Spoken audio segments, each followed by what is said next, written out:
જોયું આ કોઈ શાસ્ત્રમાં ન આવે, આ દ્રષ્ટાંત છે, કંઈક સમજાવવા માટે છે. આ અનુભવ જ્ઞાન કહેવાય. આ સદગુરુ મહારાજ રહ્યા એ મારા બાપલા મને અને તમને એ વાડામાં પૂરેલા હતા. બારા કાઢે બારા કાઢે પણ જગત નો હાલવા દે. આ જગત રહ્યા એ તમને ઉલાળી નાખે કે આમ કરવું જ પડે.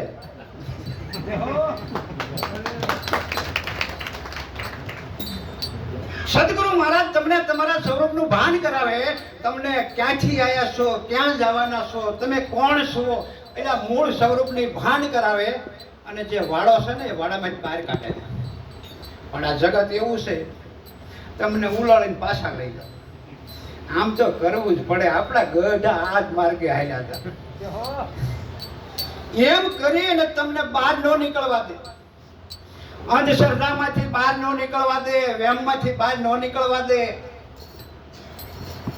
અંધશ્રદ્ધા કેવી છે જોજો. આઠ મહિનો આવે ને શ્રાવણ આવે છે.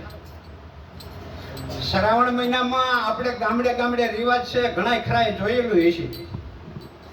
રાંધણ શેઠનાથી જેટલું રાંધવું એટલું રાંધી લે. પછી 12 વાગે ને એટલે સુલાને ઠારી દેવાના. આ બેનો વધારે ખબર હોય. સુલાને ઠારી દે પછી સવાર પડે ને એટલે પાછું એક માઇલ પામ પોદનું પોચકું કપાનો છોડવો મૂકે. એને આંબો રોપ્યો કે શું કામ ઠારવાનો? આપણા ધર્મગુરુએ, આપણા વડવાઓએ આવું જ કર્યું છે. ધર્મગુરુએ શીખડાયું છે કે શીતળામાં આવે ને સુલામાં આળોટે. જો સુલોમાં ગરમ ભઠ્ઠો ભર્યો હોય તો શરાબ આપે. તો આપણી પેઢીઓ કંઈક વહી જાય, સુલા ઠારતા ઠારતા અને હજી વહી જાય છે. કોઈ દી કોઈએ વિચાર ન કર્યો કે શીતળામાં કેવડા વેચનાય છે. એટલે આટલું બધું ફળ્યું છે, આવડી મોટી વાંચડી છે, આમાં ક્યાંય શીતળામાં ન આળોટે અને સુલામાં આળોટે. આવું જ ભાવ્યું કોને? સદાય બેનો કરો છો ને આવું.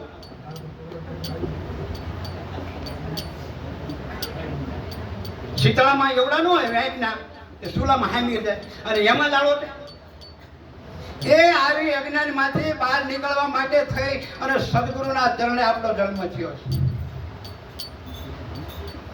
સદગુરુના ચરણે જન્મ થાય એટલે અંધશ્રદ્ધા, વેમ ને જડા ધ્યાસ મટવું જ પડે. જો સદગુરુનો ઉપદેશ સમજાય તો. પણ હમણાં મેં કીધું હતું કે આ ગુરુઓ તમને વાડામાંથી બહાર કાઢે છે, પણ આ જગત ન હાલવા દે. જેને નથી ઉપદેશ લીધો એ બેન ત્રણ બેન ને ભરવી દે. એટલે રે આ બુધાઈઠમ આવી છે, હમણાં કી નથી આવી. બુધાઈઠમ રહેવું પડે.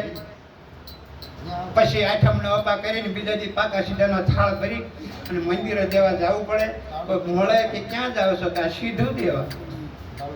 વિચાર કર્યો નથી, સીધું જાય છે કે વાંકે.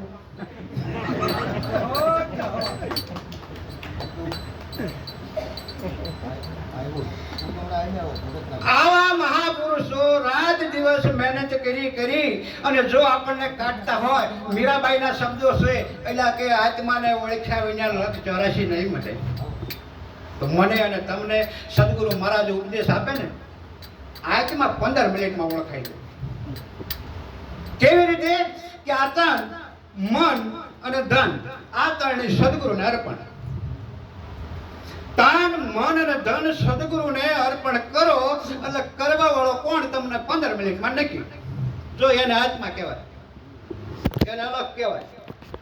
તો એ આત્માને તમે ઓળખ્યો, એને તમે નક્કી કર્યો.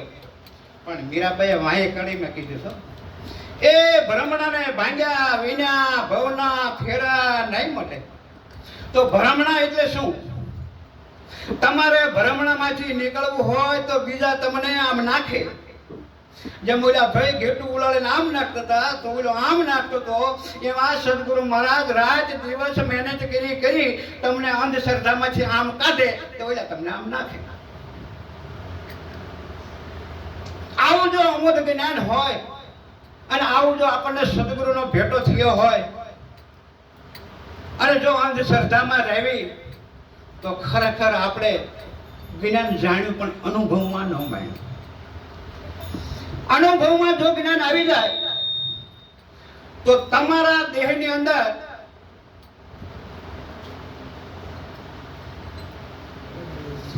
જે બોલી રહ્યો ને એ જેવો તેવો નથી. દરેક દેહની અંદર જે વસી રહ્યો છે, બોલી રહ્યો છે, એ દેવનો દેવ છે, પણ ખબર નથી. આ ખબર નથી, પોતાના સ્વરૂપને ભૂલી ગયો છે. એ પોતાના સ્વરૂપને ભૂલી ગયો છે, એટલે આ દેહની અંદર જે રહ્યો એ હાવ રાંકો બની ગયો. હાવ રાંકો બની અને ભલે કલરમાં એટલે ફોટામાં કાગળમાં ચિતરેલો ભગવાન હોય ને તો નાય પૈકે લાગે હોય કલર. હો, વિચાર કરજો. એટલે કલર ની હોતી બીક લાગે, લાકડાની બીક લાગે, પાણાની બીક લાગે. જ્યાં સુધી તમે તમારા સ્વરૂપને જેમ છે તેમ નક્કી નહીં કરો, જ્યાં સુધી તમે તમારા સ્વરૂપને જેમ છે તેમ નહીં જાણો, ત્યાં સુધી તમારી અંધશ્રદ્ધા મટશે નહીં.